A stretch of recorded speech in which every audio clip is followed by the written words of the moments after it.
Welcome back to our channel SRB classes. कल हमने 2011 का रिव्यू देखा था आर्ट्स ऑफ टीचिंग का। आज हम 2020 का आर्ट्स ऑफ टीचिंग का स्टेट 2025 के रिगार्डिंग PYQ देखेंगे। हमारे क्लास में कोई भी इधर उधर की बातें नहीं, सीधा क्वेश्चन आंसर का दायित्व है। तो हमारे साथ जुड़े रहें, चैनल को बढ़ाएं। ये आपका दायित्व है, हमारा दायित्व है क्वेश्चन आंसर डिस्कस करना आप लोगों के साथ में। आप लोग का दायित्व है चैनल को बढ़ाना और क्वेश्चन आंसर भी पढ़ना। स्टेट की भरपूर तैयारी कीजिए हमारे साथ जुड़ के और अच्छे मार्क्स लाइए।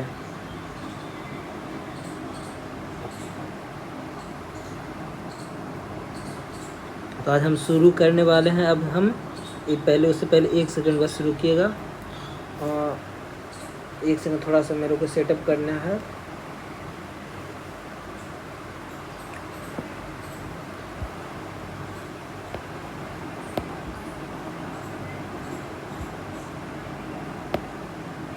हाँ चलिए, मेरा सेटअप करीब करीब हो गया है। अब शुरू तो हम अब शुरू करते हैं अपना क्लास। पहले क्वेश्चन से शुरुआत करते हैं। विद्यालय के प्रधानाध्यापक का दायित्व है। क्या दायित्व होता है? विद्यालय के प्रधानाध्यापक का दायित्व क्या होता है? आंसर दीजिए आप लोग। विद्यालय के विकास में सहायक होना, कक्षा अध्यापन का प्रेक्षण करना और यदि आवश्यक हुआ तो सुधार हेतु सुझाव देना, शिक्षण अधिगम सामग्री विकसित करना, या इनमें से सभी? मेरे हिसाब से इनमें से सभी आंसर होगा। भाषा सीखने के रचनात्मक उपागम के तहत शिक्षार्थियों को प्रोत्साहित किया जाता है। कब किया जाता है, कैसे किया जाता है? आंसर दीजिए आप लोग। सृजनात्मक लेखन से। सृजनात्मक लेखन से। भाषा शिक्षण के संदर्भ में कौन सा कथन सही नहीं है? आंसर दीजिए। भाषा शिक्षण में केवल वर्तनी की शुद्धता पर ही अधिक बल रहता है, ये सत्य नहीं है। अध्यापक शिक्षा संस्थाओं में प्रवेश के लिए उम्मीदवारों के चयन हेतु आयोजित किया जाने वाला अध्यापक पात्रता परीक्षा निम्नलिखित में से किसका उदाहरण है?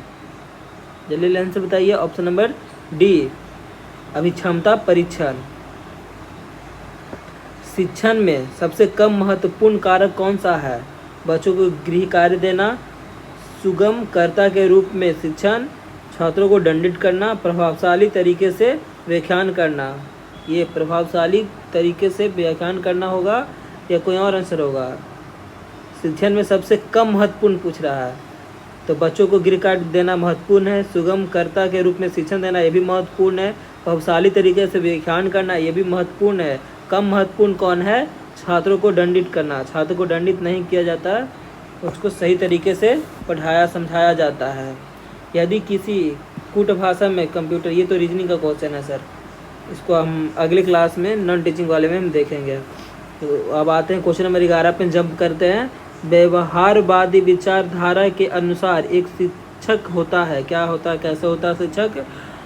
बताइए। अनुकूल अधिगम परिस्थितियों का निर्माता होता है। व्हील चेयर पर आने वाले बच्चों को क्या करेंगे? नियमित स्कूल में नहीं होना चाहिए, नियमित स्कूल की निम्न श्रेणी में शिक्षा दी जानी चाहिए, किसी विशेष स्कूल में अध्ययन करना चाहिए, या इनमें से कोई नहीं? क्या होगा आंसर? इनमें से कोई नहीं। व्हील चेयर पर आने वाले बच्चों को इसमें कुछ नहीं करना चाहिए, उसको आना चाहिए, उसको सुविधा देना चाहिए, उसको आगे उठाना चाहिए, उसको प्रायोरिटी दे करके समझाना, सब चीज़ करना चाहिए। क्वेश्चन नंबर 13 बताइए। शिक्षा में मनोवैज्ञानिक का मुख्य योगदान किसमें निहित है? सी, शिक्षण की सफलता विद्यार्थियों की पहचान करने में मनोवैज्ञानिक का मुख्य योगदान है। इवान इलिच किसके लिए प्रसिद्ध है? इवान इलिच किसके लिए प्रसिद्ध है? डी, स्कूलिंग सोसाइटी के लिए प्रसिद्ध है। ए, सामाजिक विकास के संदर्भ में निम्नलिखित में से किस अवस्था की विशेषता तीव्र आत्म जागरूकता है? सी, किशोरावस्था। ये भी रीजनिंग का क्वेश्चन है। आज इस क्लास में हम लोग बस आर्ट्स ऑफ टीचिंग का ही क्वेश्चन देखेंगे। नॉन टीचिंग का जो भी क्वेश्चन है वो हम लोग अगले क्लास में अगले सेशन से देखेंगे। हाँ, तो क्वेश्चन नंबर आ जाइए 26 में। जैन मतानुसार शिक्षा का अंतिम लक्ष्य क्या है? बताइए आंसर। मुक्ति। जैन के अनुसार मुक्ति ही अंतिम लक्ष्य है। भारत में प्रथम मुक्त विश्वविद्यालय किस वर्ष में स्थापित किया गया था? बताइए आंसर। 27 का कब किया गया था स्थापित? 1982 में। विद्यालय शिक्षा में सतत एवं व्यापक मूल्यांकन प्रक्रिया किस संस्था द्वारा लागू की गई है? क्वेश्चन नंबर 28 बताइए। बी, केंद्रीय माध्यमिक शिक्षा बोर्ड CBSE द्वारा। शिक्षा का अधिकार अधिनियम भारत में कब लागू किया गया? अधिकार अधिनियम कब लागू किया गया बताइए। 1 अप्रैल 2010 को। भाषा के संबंध में कोठारी आयोग द्वारा सिफारिश की गई नीति क्या है? द्विभाषक, मानक भाषक, त्रिभाषक या राष्ट्रभाषक? कौन सा है? तो त्रिभाषक भाषा है। कोठारी DC कोठारी DDC कोठारी आयोग।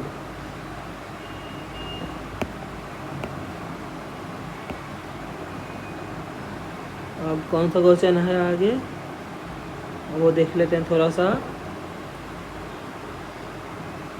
अब लगता है कि इसमें सारा ना नॉन टीचिंग का ही क्वेश्चन है, इसमें ज़्यादा आर्ट्स ऑफ टीचिंग का क्वेश्चन नहीं दिया है। 1-2 क्वेश्चन है 42, 41, इसको देख लेते हैं थोड़ा सा हम। बताइए निम्न में से कौन सा अस्तित्ववादी विचारक है? कौन सा अस्तित्ववादी विचारक है इसमें से? 42 का C, शास्त्रीय। निम्नलिखित में कौन सा कार्य शिक्षा के संबंध के रूप में विद्यालय से संबंध नहीं है? 43 का बताइए। धार्मिक समस्या हेतु निश्चित समाधान। B, शिक्षा के दर्शन का कौन सा संप्रदाय डार्विन के विकासवाद के सिद्धांत से निकटता जाएगा? 44 का A, प्रयोजनवाद। भारतीय संविधान में से अनुच्छेद के अनुसार 6 से 14 वर्ष के बालकों की शिक्षा एक मौलिक अधिकार है। कौन सा मौलिक अधिकार है? 21A, C। आज के लिए इतना ही। अगले सेशन में 2020 का ही क्वेश्चन हम लोग डिस्कस करेंगे। ये था 28 जनवरी 2020 को फर्स्ट शिफ्ट का क्वेश्चन प्रीवियस ईयर।